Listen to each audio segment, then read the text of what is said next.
बिना operation inguinal वंक्षण hernia का इलाज कैसे करें? भाग 1।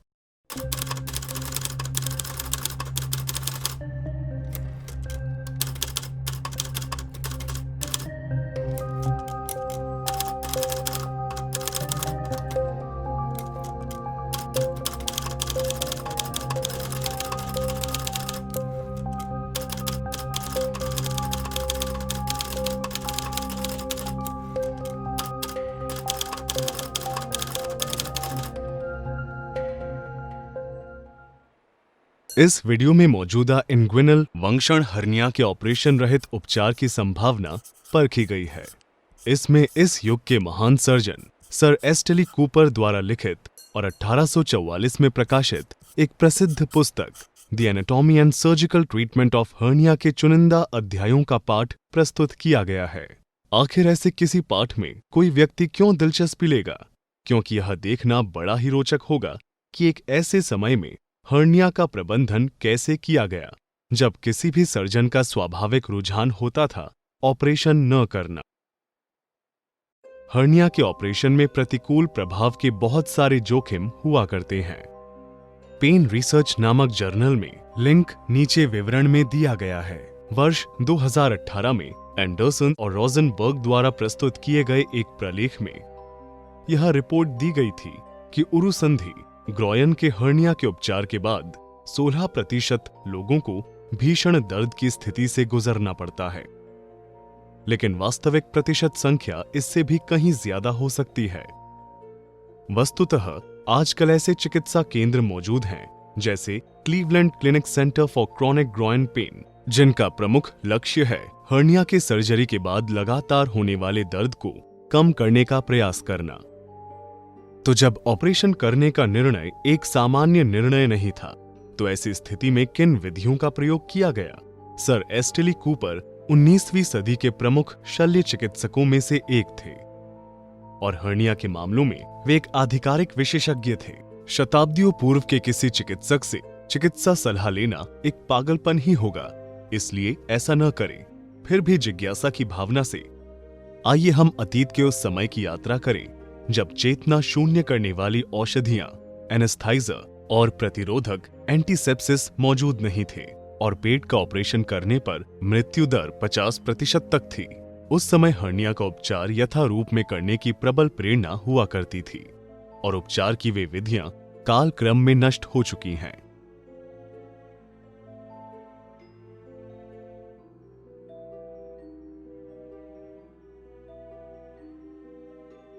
वर्तमान समय में इंग्विनल हर्निया के उपचार का आदर्श तरीका है सर्जरी, लेकिन बिना लक्षण वाले किसी ऐसे मरीज में जिसका हर्निया छोटा किया जा सकता है, प्रतीक्षा करने और देखने के विकल्प को कुछ सर्जन एक स्वीकार्य विकल्प मानकर चलते हैं। लिंक नीचे दिया गया है। फिर भी हर्निया को सहारा देने के लिए हर्निया बेल्ट या ट्रस का प्रयोग, जो कि अतीत में काफी लोकप्रिय था, अब सर्जनों द्वारा की गई सामान्य अनुशंसाओं के खिलाफ है। तथापि पिछले 70 वर्षों का वैज्ञानिक साहित्य उनकी प्रभावशीलता या अन्य विषयों पर अध्ययन से लगभग वंचित प्रतीत होता है। 1995 में चीक एवं अन्य, लिंक नीचे के विवरण में है, ने यह अवलोकन किया कि ट्रसों के अत्यधिक उपयोग के बावजूद उनकी प्रभाविता, जटिलता दरों और मूल्यवत्ता के बारे में बहुत ही कम तथ्य प्रकाशित किए जा सके हैं। इसके अलावा ट्रसों की मूल्यवत्ता के बारे में हाल में ऐसे जो भी शोध अध्ययन किए गए हैं वे पक्षपात से मुक्त नहीं हैं। 1938 में ब्रिटिश मेडिकल जर्नल, लिंक विवरण में रॉयल कॉलेज ऑफ सर्जन्स के फेलो श्री रॉल्फ कॉयड ट्रसों के बारे में लिखते हैं, हर्निया जिस हिस्से से आगे की ओर निकलता है उसे कवर करने के लिए पैड का पर्याप्त रूप से बड़ा होना जरूरी है। जरूरी है कि स्प्रिंग को किसी ऐसी वस्तु से कवर किया जाए जो टिकाऊ भी हो और आरामदेह भी, जैसे कोई नर्म चमड़ा जिसका दबाव सहने में मरीज अभ्यस्त हो जाए और उसकी त्वचा को कोई हानि भी न पहुंचे। सामान्य तौर पर इस प्रकार की हर्निया को ट्रस की सहायता से नियंत्रित करना आसान होता है, सिवाय ऐसी स्थिति के जबकि उभरा हुआ हिस्सा बहुत बड़े आकार का न हो। लेकिन आधी शताब्दी बाद या तो इन दोनों ही दृष्टिकोणों में बदलाव हो गया या फिर मानव शरीर में 1992 में फिर उसी जर्नल में लिंक नीचे है। लॉ और ट्रैपल का अंदाज़े बयां कुछ और ही है। संयोगवश उनके प्रलेख में केवल 3 संदर्भों को उद्धृत किया गया है, जिनमें से 2 1970 के हैं। इस अवलोकन के बावजूद कि ट्रस 31% मरीजों में हर्निया का नियंत्रण करने में सफल रहा, लेखक इस निष्कर्ष पर पहुंचते हैं। हमारी सलाह यह है कि ट्रस की अनुशंसा किए जाने से पहले सर्जन की राय ली जानी चाहिए। दूसरे शब्दों में सर्जन से यह पूछा जाना चाहिए कि क्या ऑपरेशन कराना ठीक रहेगा। इस पुराने पड़ चुके सर्जिकल औजारों की जरूरत कम हो जाएगी, जो कि सुविधाजनक नहीं है और जो अक्सर अपना उद्देश्य पूरा नहीं कर पाते। इस नीति के प्रयोग से धन की भी बचत होगी। सबसे पहले तो हमें यह विचार करना चाहिए कि अक्सर अपना उद्देश्य पूरा नहीं कर पाते और कभी भी अपना उद्देश्य पूरा नहीं कर पाते, ये दोनों एक ही बात नहीं है। दूसरे, धन की बचत की बात प्रमाण पर आधारित नहीं थी और इसलिए इसे खारिज किया जा सकता है। और तीसरे, यह कथन कि किसी सर्जन से पूछे जाने पर इस तथाकथित पुराने पड़ चुके सर्जिकल औजार की जरूरत कम हो जाएगी का अर्थ स्पष्ट है। सर्जन का काम है मरीज को ट्रस पहनने से हतोत्साहित कर देना। आइए अब हम आधुनिक दृष्टिकोण के बारे में विचार करें। यदि हम शताब्दियों पीछे लौट जाएं, तो कोई भी सर्जन किसी भी चीखते तड़पते मरीज का जानबूझकर ऑपरेशन करना नहीं चाहता। इसलिए कोई आश्चर्य की बात नहीं कि आज हम जिसे प्रतीक्षा करें और देखें कहते हैं, वह पुराने समय में आदर्श देखभाल का एक हिस्सा था। तथापि पिछले 150 वर्षों में हर्निया के प्रबंधन के गैर आक्रामक तरीकों को चाकू और नश्तर के प्रयोग ने इस हद तक दरकिनार कर दिया है कि लोग अब याद भी नहीं रखेंगे कि कभी वे भी वैकल्पिक उपाय थे। इसमें कोई संदेह नहीं कि कई अथवा ज्यादातर इंग्विनल हर्निया के प्रबंधन में सर्जरी की अपनी एक महत्वपूर्ण भूमिका है, लेकिन सर्वेक्षणों से पता चलता है कि उनकी उपचार विधि को लेकर चिकित्सक समुदाय में एकमतता की कमी है। 2020 में जैक्वेट एवं अन्य, लिंक नीचे के विवरण में, ने 204 शल्य चिकित्सकों सर्जनों पर किए गए एक सर्वेक्षण के परिणाम प्रकाशित किए, जिसमें उनसे यह पूछा गया था कि वे हर्निया के 13 परिकल्पित मरीजों का इलाज कैसे करेंगे।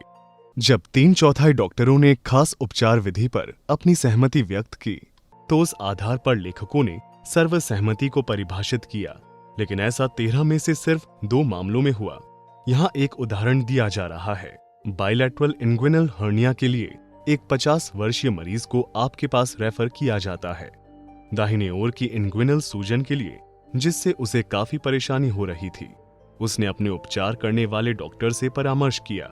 उसका अल्ट्रासाउंड किया गया, जिससे दाहिने तरफ हर्निया की पुष्टि हुई और एक कॉन्ट्रालैटरल हर्निया भी पाया गया। नैदानिक परीक्षण में हर्निया का पता आपको दाहिने ओर चलता है, लेकिन बाईं ओर हर्निया का पता नहीं चलता।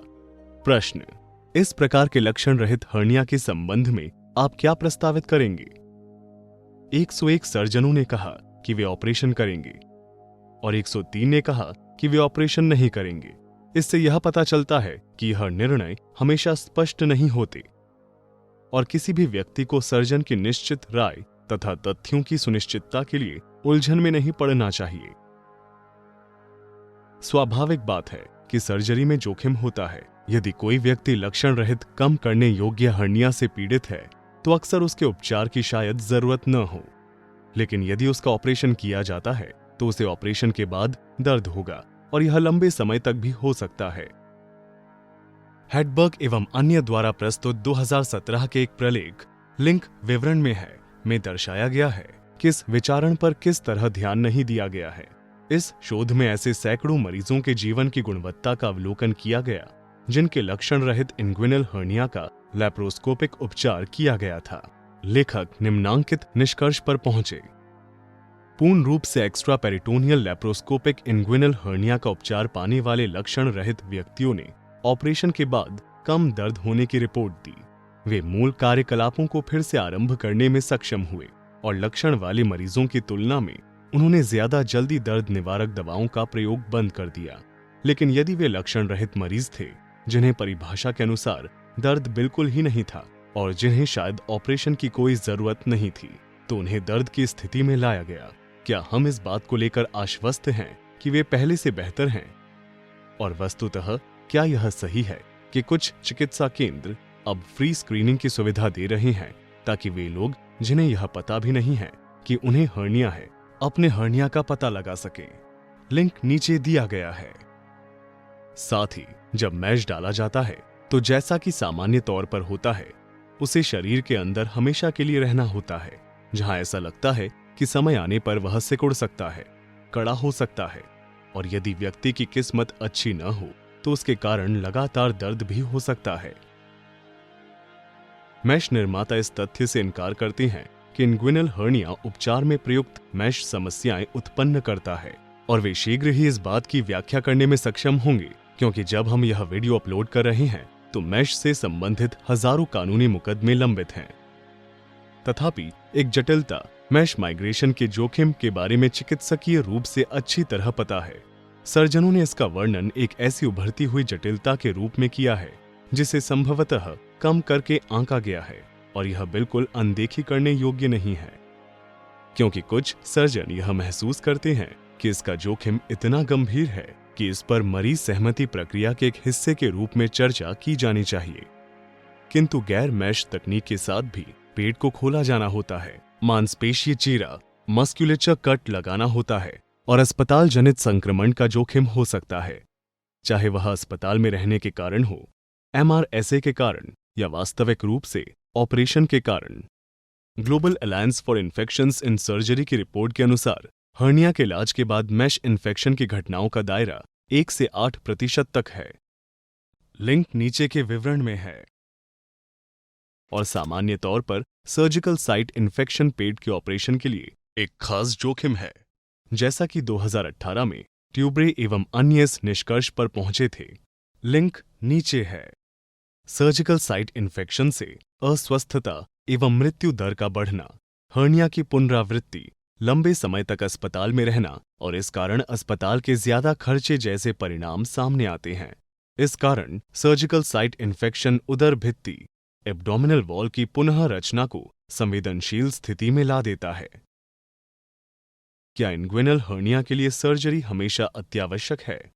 जब मैश नहीं होते थे तो लोग इस चुनौती का सामना कैसे करते थे? क्या यह संभव था कि कुछ लोगों के लिए कभी भी ऑपरेशन कराने की नौबत नहीं आती? जैसा कि ऊपर कहा गया है, सर एस्टेली कूपर अपने समय के अग्रगण्य शल्य चिकित्सकों में से एक थे। इंग्लैंड के नॉरफॉक काउंटी में ग्रेट यारमाउथ नामक गांव में स्थित उनके बाल्यकाल के निवास के बाहर एक पट्टिका पर उनका विवरण कुछ इस तरह से दिया गया है। सर एस्टेली कूपर 1768 से 1841 लंदन के गाइज हॉस्पिटल के सर्जन, किंग विलियम चतुर्थ और महारानी विक्टोरिया के सर्जन, एनाटॉमिस्ट, सर्जिकल क्षेत्र में अग्रदूत। निम्नांकित पाठ में हर्निया संबंधी उनकी पुस्तक के 1844 के द्वितीय संस्करण के 35 अध्यायों में से 4 का समावेश किया गया है। और यह काफी रोचक पुस्तक है क्योंकि इसमें बिना ऑपरेशन के इलाज किए गए हर्निया के मामलों की रिपोर्ट प्रस्तुत की गई है। इन पाठों में सम्मिलित हैं अध्याय 1 हर्निया का सामान्य परिचय, अध्याय 3 तिरछा अथवा सामान्य इंग्विनल वंक्षण हर्निया, अध्याय 4 हर्निया के कारणों के संबंध में, तथा अध्याय 5 कम करने योग्य इंग्विनल वंक्षण हर्निया के बारे में तथा ट्रसेस का प्रयोग। लेखक द्वारा प्रस्तुत किए गए ब्यौरे अविश्वसनीय लग सकते हैं, लेकिन जब उन जैसा प्रतिष्ठित सर्जन भूमिका में यह लिखता है कि इसलिए मैंने किसी भी केस का वर्णन नहीं किया है और जिस सत्य की मैं गारंटी नहीं दे सकता उसके बारे में कोई टिप्पणी भी नहीं की है, तो उन्हें पूरी तरह खारिज भी नहीं किया जा सकता। वस्तुतः 1820 के दशकों में सर एस्टेली ने स्वयं एक मेडिकल विद्यार्थी के रूप में एक लेक्चर के बाद आत्मनिदान सेल्फ डायग्नोसिस के पश्चात ट्रस के सफल प्रयोग के बारे में अपने छात्रों को बताया था। उन्होंने उसे 3 सालों तक धारण किया, जिसके बाद उन्हें जरा भी शिकायत नहीं रही, लेकिन फिर भी बिल्कुल निश्चित करने के इरादे से उन्होंने उसे आगे 2 सालों तक धारण किया। लिंक नीचे है। और एक ऐसे समय जबकि मैश सर्जरी के कारण लोग आत्महत्या करने का विचार करने लगते थे। लिंक नीचे है। यह वाकई एक रोचक अध्ययन है।